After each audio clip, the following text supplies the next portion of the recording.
Language তো আল্লাহর রহমতে এমন ল্যাঙ্গুয়েজ শুনলে পরে অজু নষ্ট হয়ে যায়। সে ওইভাবে বলে, বলার মাধ্যমে কিছু কিছু মানুষ হয় তাদেরকে উত্তেজিত করে, অনেক হুজুরা তাদের পীর মনে করে।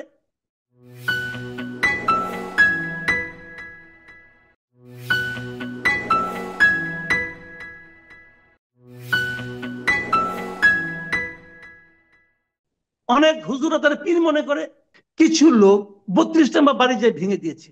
এবং এই ভেঙে যাওয়ার ক্ষেত্রে সবচেয়ে বড় ভূমিকা কে পালন করেছে? ওই বিদেশে থাকে প্যারিসে এক ভদ্রলোক পিনাকি ভট্টাচার্য, এই লোকটা করেছে। এবং সে বলে দিয়েছে কিভাবে ভাঙতে হবে, বলে দিয়েছে কিভাবে হাতুড়ি বাটাল দিয়ে হলো ভাঙতে হবে। আপনারা সবাই সেখানে যান, যে ভেঙে ফেলেন। তারপরে এরই ধারাবাহিকতায় সারা দেশে ভাঙচুর চলেছে। আওয়ামী লীগ অফিস ভাঙচুর হয়েছে, বিভিন্ন নেতাদের বাড়িঘর ভাঙচুর হয়েছে। লাভটা কি হয়েছে? লাভটা হয়েছে এটা, আপনি শেখ হাসিনাকে ফেরত না আনতে পারার যে একমাত্র অপশনটা আছে, সেই অপশনটা তৈরি করে দিয়েছেন। কে তৈরি করে দিল? পিনাকি ভট্টাচার্য তৈরি করে দিল। শেখ হাসিনাকে আমাদের পক্ষে ফেরত পাওয়া আসলে কঠিন। কঠিন এটা আমরাই করে দিয়েছি, কঠিন। ভারত শেখ হাসিনাকে ফেরত দেওয়ার ক্ষেত্রে এই যে জাতিসংঘের রিপোর্টটা, এটা কোনো ভূমিকা রাখবে কিনা। আমি এই প্রসঙ্গে একটা কথা বলি। দেখেন, আমরা শেখ হাসিনার বিচার করতে চাই, তো তাকে আপনি যেতে দিলেন কেন? প্রথম প্রশ্ন, তাকে যেতে দিলেন কেন? আপনি বলতেছিলেন যে যেতে না দিলে যেভাবে মানুষ আসছিল তাকে হয়তো মেরেই ফেলতো। তাকে মারলে আপনার সমস্যাটা কি? জনগণ যদি তাকে মেরে ফেলতো, সে আপনার সমস্যাটা কি? তাকে আপনি যেতে দিবেন কেন? এসএসএফ এর দায়িত্ব তো ছিল না তাকে তাকে তখন তাকে রক্ষা করা, এটা তো তাকে তাদের দায়িত্ব বিদেশে ছিল। পাঠিয়ে দেওয়ার কারো দায়িত্ব ছিল? তাকে বিদেশে পাঠিয়ে দেওয়া কারো দায়িত্বের মধ্যে পড়ে? তাকে হেলিকপ্টার দিয়ে আপনার ক্যান্টনমেন্টে নিয়ে রাখতে পারতেন। আপনি যদি আপনি তাকে বাঁচাতে চান, ইন্ডিয়া পাঠাতে হবে কেন? ইন্ডিয়া আপনি পাঠিয়েছেন, পাঠিয়ে এখন তাকে আনতে পারতেছেন না, এটা বলেন কেন? দ্বিতীয় কথা হলো, দেখেন, ভারতের সঙ্গে আমাদের একটা চুক্তি আছে যে আমাদের কোনো বন্দী যদি ওখানে থাকে তারা সেটাকে ফেরত দিবে। এই চুক্তির মধ্যে একটা জায়গায় কিন্তু ব্যারিস্টার ফুয়াদ আরো ভালো বলতে পারবেন, উনি আইনজীবী মানুষ, আরো ডিটেল বলতে পারবেন। আমি যতটুকু বুঝি, চুক্তির মধ্যে একটা জায়গায় একটা কিন্তু আছে। কিন্তুটা হলো, যদি আশ্রয়দাতা দেশ মনে করে যে তাকে ফেরত দিলে সে রাজনৈতিক প্রতিহিংসার শিকার হতে পারে, তাহলে তাকে তারা পাঠাবে না। ঠিক আছে? তাহলে ভারত যত কিছুই বলেন, শেখ হাসিনাকে আশ্রয় দেওয়ার কারণে আন্তর্জাতিক অঙ্গনে খুব একটা ভালো জায়গায় আছে তা কিন্তু না। আন্তর্জাতিক বিভিন্ন প্রশ্নে তারা কিন্তু কোনো সদুত্তর দিতে এখন পর্যন্ত পারে নাই। তারা কেন শেখ হাসিনাকে রাখছে তাদের এখানে, এখন পর্যন্ত তাদের মুখে কোনো সদুত্তর আমি পাই নাই। যে উক্তিটা শুনে সবাই খুব খুশি হয়ে বাহ বাহ বলছে, এমন কিন্তু আমি পাই নাই। এই প্রশ্নটা আগামী দিনগুলোতে আরো জোরালো হতো। আমরা বলতে পারতাম যে ওনার বিরুদ্ধে আদালতে রায় আছে, উনি আসছেন না কেন, আসতে হবে, দিতে হবে, বলতে পারতাম।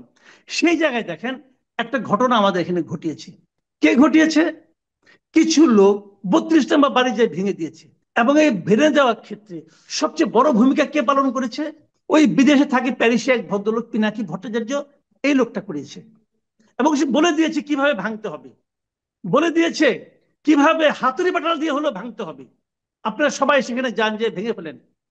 তারপরে এরই ধারাবাহিকতায় সারা দেশে ভাঙচুর চলেছে। আওয়ামী লীগ অফিস ভাঙচুর হয়েছে, বিভিন্ন নেতাদের বাড়িঘর ভাঙচুর হয়েছে।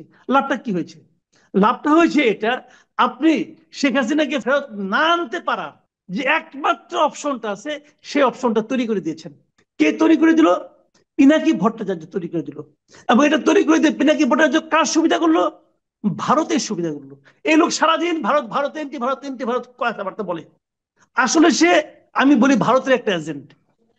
সে আমাদের এখানে সবসময় একটা আওলা লাগাইয়া আমাদের দেশটাকে অস্থিতিশীল করার জন্য সবসময় সে নানা রকম ফন্দি ফিকির করে এবং উত্তেজনকর বক্তব্য ছাড়ে। একটা জিনিস হলো কি, ডিপ এজেন্ট বলতে একটা কথা আছে। তারা প্রথমত কিছু কাজ করে তাদের আস্থায় যায়, মানুষকে আস্থায় নিয়ে নেয়। তখন যদি এই কাজ, তখন কি সারা দেশে, শুনেন, শেখ হাসিনার পতনটা অনিবার্য ছিল। এটা অগাস্টে হোক, মার্চে হোক, ডিসেম্বরে হোক, যে কোনো অনিবার্য ছিল। কারণ তার পাপের ঘোড়া ভরতে ভরতে ভরতে ভরতে এমন এক জায়গায় ছিল, এটা উপচে পড়তই। ওই সময় এই পুরো জনগোষ্ঠীকে আস্থায় নেওয়ার জন্য ওনারা এটা করেছেন। করার পর এখন ওনারা আসল কাজটা করছেন। শুনেন, বাংলাদেশের অস্থিতিশীলতা, এটা কার জন্য ভালো? বাংলাদেশে এমন কোন আইন শৃঙ্খলা আছে? ঘোষণা দেয় অমুক বাড়ি কালকে বুলডোজার নিয়ে গুড়িয়ে দেওয়া হবে, এটা কি আইনের মধ্যে পড়ে? ল এন্ড অর্ডারের কোন সংজ্ঞা এটা ফেলানো যাবে? যাবে না।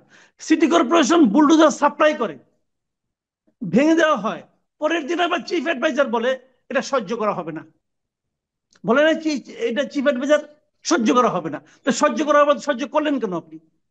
আপনি তো সহ্য করলেন, আপনি রেসপন্স আগের দিন দিলেন না কেন? যখন তারা ঘোষণা দিল, ওই মুহূর্তে যে ঘোষণা দিল তাকে আপনি ধরলেন না কেন? ওই মুহূর্তে ঘোষণা তো পিনাকি ভট্টাচার্য দিছে।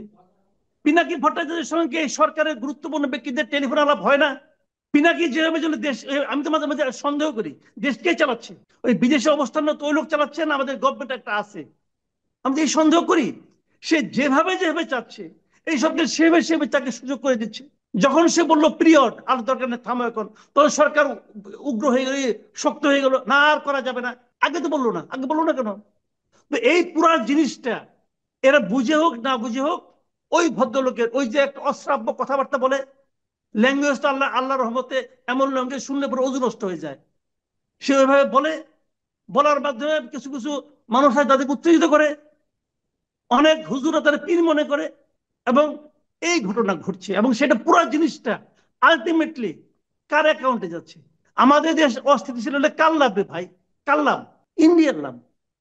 এবং তার প্রত্যেকটা কর্মকাণ্ডের এন্ড রেজাল্ট যাচ্ছে ইন্ডিয়ার পক্ষে। কিন্তু আমি এইভাবে ব্যাখ্যা করছি, এই ব্যাখ্যার একটা কাউন্টার ব্যাখ্যা দেন না আপনি। কেন আপনি এই বাড়ি ভাঙার মধ্যে কি অর্জন করলেন বলেন? আপনি আপনি কি অর্জন করলেন? মাঝখান থেকে এই জিনিসটা অর্জন করলেন, এখন ওরা বলবে যে এই মহিলাকে ফেরত দিলে সে রাজনৈতিক প্রতিহিংসার শিকার হবে, সে দেশে নাই, তারপরে তার বাড়ি ভেঙে ফেলা হয়, কত বড় পলিটিক্যাল সে ভিকটিম হয়ে গেছে এখানে, এটা বলবে এখন ইন্ডিয়া। দেখেন তো লাভটা আমার কি হলো? আমার তো দরকার শেখ হাসিনাকে। আমার আপনি এই বাড়ি ভাঙবেন, সরকার যে কোনো সময় ভাঙতে পারতো, এই বাড়ি থেকে আগামীকালকে এসে নিয়ে কেউ উঠতে পারতো? সরকার যে কোনো সময় ভাঙতে পারতো। তো এখন কেন, যখন তাকে নিয়ে আসার আমার প্রয়োজন, তখন কেন এই সুযোগটা কে করে দিল? এটা একটা ভয়ঙ্কর, আমরা বলি তো আমি দেশ একটা ভয়ঙ্কর ষড়যন্ত্রের মধ্যে আছে। কেন এই ষড়যন্ত্রের সবাই মাথা গোলাচ্ছে আমি জানি না।